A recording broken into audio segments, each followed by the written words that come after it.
Bonjour Christophe Préau, merci d'être en plateau avec nous. Vous êtes journaliste, directeur de l'excellent site Toute l'Europe Média. La décision annoncée hier, unilatérale, d'Emmanuel Macron de dissoudre l'Assemblée a quelque peu éclipsé la soirée électorale. D'abord, est-ce que ça a eu un écho fort dans les autres pays européens? Est-ce que ça a été repris et commenté? Bien sûr, alors ça a eu forcément un écho fort parce que la France est un pays leader et important au sein de l'Union européenne et Emmanuel Macron, tout le monde connaît ses convictions concernant l'Union européenne et la force que l'Union européenne doit avoir. Donc forcément, alors personne ne s'attendait à ce qu'il y ait une dissolution de l'Assemblée nationale, mais c'est pour lui, c'est pour le président de la République, la manière de maîtriser toujours l'agenda, de garder la main, je pense, sur les prochaines étapes, et puis aussi peut-être de pouvoir, malgré tout, vis-à-vis de ses autres interlocuteurs européens, puisqu'il a fait lui aussi quand même sa bataille de lutte contre l'extrême droite, et la plus forte percée de l'extrême droite au sein des 27 aujourd'hui lors des élections européennes, c'est quand même en France. Donc c'est peut-être une manière pour lui aussi comme je disais, de reprendre la main et de pouvoir rediscuter aussi avec ses 26 homologues sur un autre pied. Voilà, un coup de poker pour se relancer. En Allemagne, Christophe Préau, le chancelier Scholz enregistre la pire défaite de l'histoire du SPD, son parti, 14% derrière l'extrême droite de l'AfD. Pourtant, là-bas, pas d'élection législative anticipée. On n'est pas dans la même configuration? Non, on n'est pas dans la même configuration. D'abord, l'Allemagne, c'est un État fédéral. C'est pas un État comme chez nous, semi-présidentiel. Et puis, c'est la CDU-CSU qui est arrivée en tête en Allemagne avec 30%. Donc, on n'est vraiment pas dans le même contexte. Néanmoins, évidemment, Olaf Scholz et sa coalition, il est extrêmement fragilisé.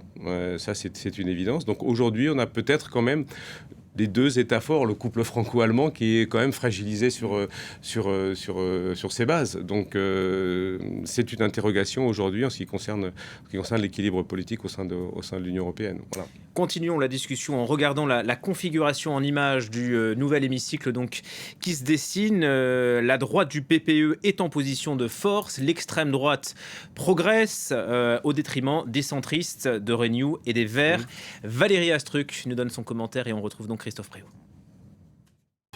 La victoire du RN à la une de nombreux médias européens. Emmanuel Macron a décidé ad percept de dissoudre l'Assemblée nationale. Ce n'est pas rien. C'est un tremblement de terre politique en France. Séisme politique, Macron dissout le Parlement. Au même moment, en Europe, 3 leaders nationalistes célèbrent leur victoire. La post-fasciste italienne Giorgia Meloni, le patron du RN et l'extrême droite autrichienne, tous arrivés en tête dans leur pays. Je me réjouis de pouvoir compter sur un groupe patriotique au Parlement européen. C'est une force et un enthousiasme qu'on va utiliser assurément et transformer en carburant. Ces forces d'extrême droite totaliseraient environ 176 sièges, mais elles sont loin d'être unies.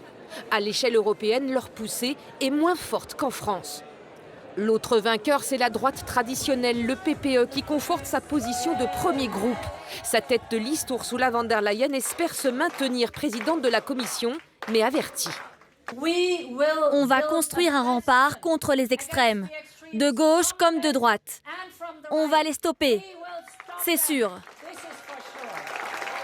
L'actuelle majorité composée de la droite, du PS et des libéraux devrait donc être reconduite, mais une majorité fragile qui sera forcément sous pression des droites radicales. Il y a un petit risque sur certains dossiers, notamment les migrations, d'un glissement vers la droite et donc d'une politique plus sévère et d'une Europe plus fermée. Autre leçon, le couple franco-allemand sort très affaibli. Des routes d'Emmanuel Macron comme du chancelier allemand qui auront du mal à imposer leur vue sur la scène européenne. Voilà donc Christophe Préau, pas de gros changements dans l'hémicycle, mais donc un glissement assez net vers la droite, on le voit dans ce camembert.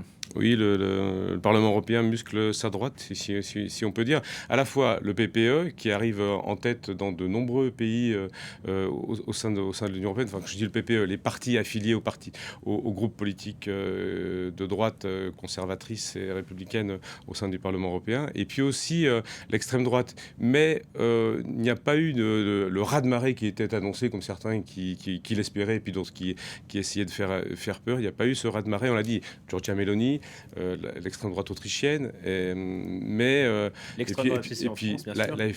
la France et l'AfD aussi, mais par exemple, en Pologne, le parti Droit et Justice est en net recul. Le Fidesz de Viktor Orban en Hongrie est aussi en recul. Et puis, par exemple, aux Pays-Bas, Geert Wilders, qui a remporté les législatives en novembre, finalement, il n'arrive pas en tête aux élections européennes. C'est la coalition verte et socialiste menée par Frans Timmermans, ancien vice-président de la Commission européenne, qui s'impose. Donc, il y a à la fois dans certains pays une forte poussée, et puis dans d'autres aussi du recul, ce qui fait que l'extrême droite gagne des sièges au Parlement européen, mais pas tant que cela. Et donc pas de pouvoir de blocage, c'est ce qui était redouté aussi par les pro-européens avant le 9 juin. Aujourd'hui, dans les estimations et les projections, on ne peut pas dire qu'il y aura des situations de blocage. Enfin, c'est pas possible aujourd'hui. Si on regarde le Parlement européen tel qu'il se présente aujourd'hui dans l'hémicycle, entre le PPE, les libéraux, les socialistes et démocrates, on est à un petit peu plus de 400 eurodéputés. Et je ne compte pas les Verts, qui seront peut-être aussi dans cette grande, je vais pas dire coalition, mais force qui construisent l'Europe, à plus de 450, 460. Sur 720 eurodéputés, où la majorité est à 361. Oui. Donc il reste encore une marge assez large. Les Verts qui ratent la marche, nettement, ils obtiendraient 52 sièges. C'est beaucoup moins qu'en 2019, notamment en France, en Allemagne aussi. Le pacte vert a pesé. Est-ce qu'il est en péril aujourd'hui ? Alors les Verts sont les grands perdants de cette élection, et avec les libéraux aussi. Chacun vont perdre au moins une vingtaine de sièges. Je pense que pour les Verts, en fait, ce qui a joué contre eux, c'est qu'aujourd'hui, la question de la transition écologiste, elle est assez partagée par tous les partis, ce qui fait que tout le monde s'en est bien emparé. Et puis aussi, il y a eu sans doute quelques discours un petit peu extrêmes qui fait qu'on est passé un peu d'une écologie transition nécessaire à une sorte d'écologie punitive, et sans doute que ça a fait peur à de nombreux électeurs. Et puis on a aussi peut-être la suite aussi des mouvements des agriculteurs qui ont enflammé l'Europe, quand même, vous vous souvenez, en février-mars, et où la Commission, avec les États membres, ont fait un petit recul aussi sur le pacte vert. Un grand recul. Voilà. Arrêtons-nous, si vous le voulez bien, Christophe Préau, sur une femme, l'italienne Giorgia Meloni, qui s'impose avec près de 29% des voix, la dirigeante post-fasciste qui renforce donc sa stature nationale, mais aussi sur la scène européenne, comme nous l'explique Léo Péchard. Elle arrive sur scène sous une ovation de ses militants. Giorgia Meloni a remporté son pari. La liste Fratelli d'Italia, dont elle a pris la tête, arrive en première position dans son pays. Avec 28,6%, la chef du gouvernement augmente même son score de 2 points par rapport aux législatives de 2022.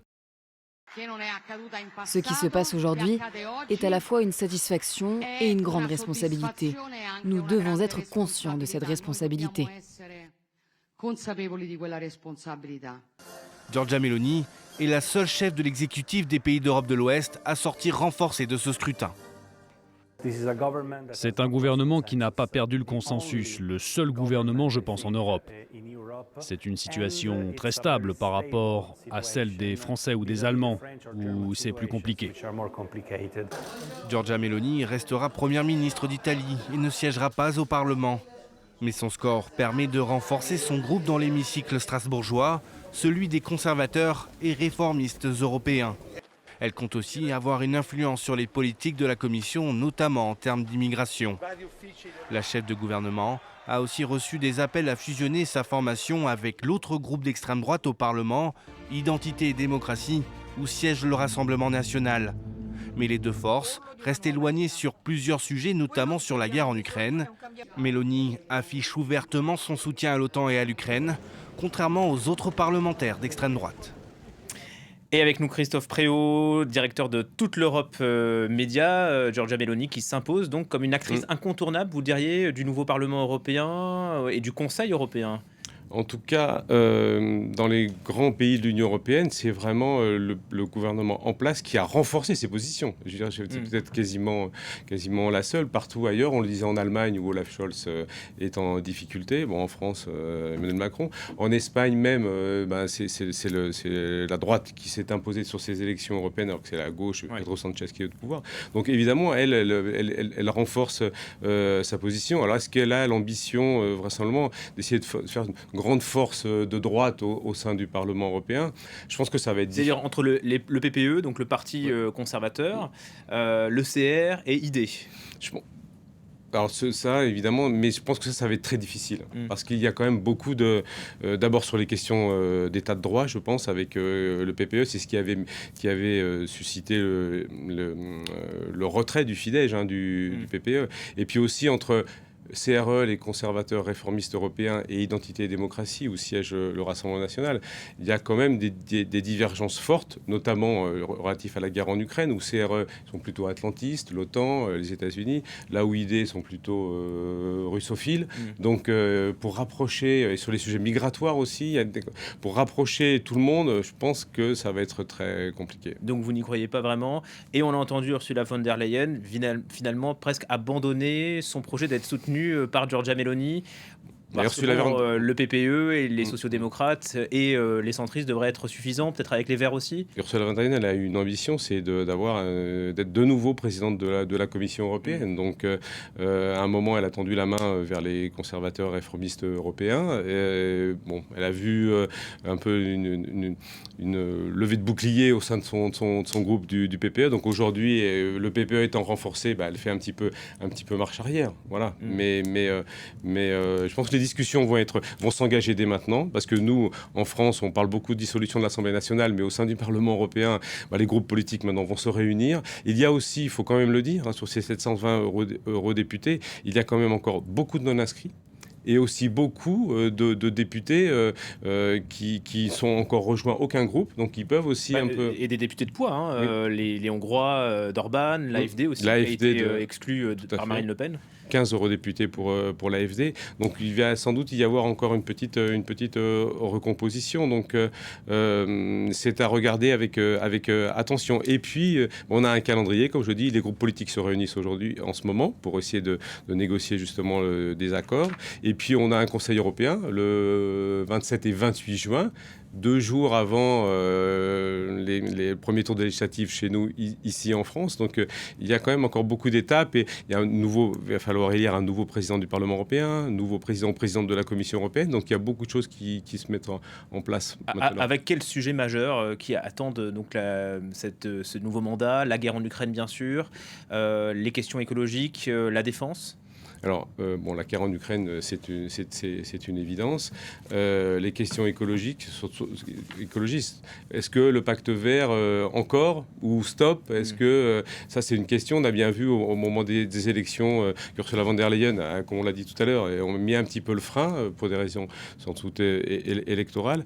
Les questions migratoires, même si le pacte asile et migration a été signé, tous les sujets ne sont pas complètement résolus. Puis il y a tout ce qui concerne aussi la protection de l'Union européenne en ce qui concerne la problématique économique, la relance industrielle, comment l'Europe va agir entre la Chine et les États-Unis. Il y a quand même encore beaucoup de sujets sur la table. Ça, c'est une évidence. Vous reviendrez nous en parler. Merci beaucoup, Christophe Préau, journaliste et donc directeur de Toute l'Europe sur Internet. Merci encore. L'Europe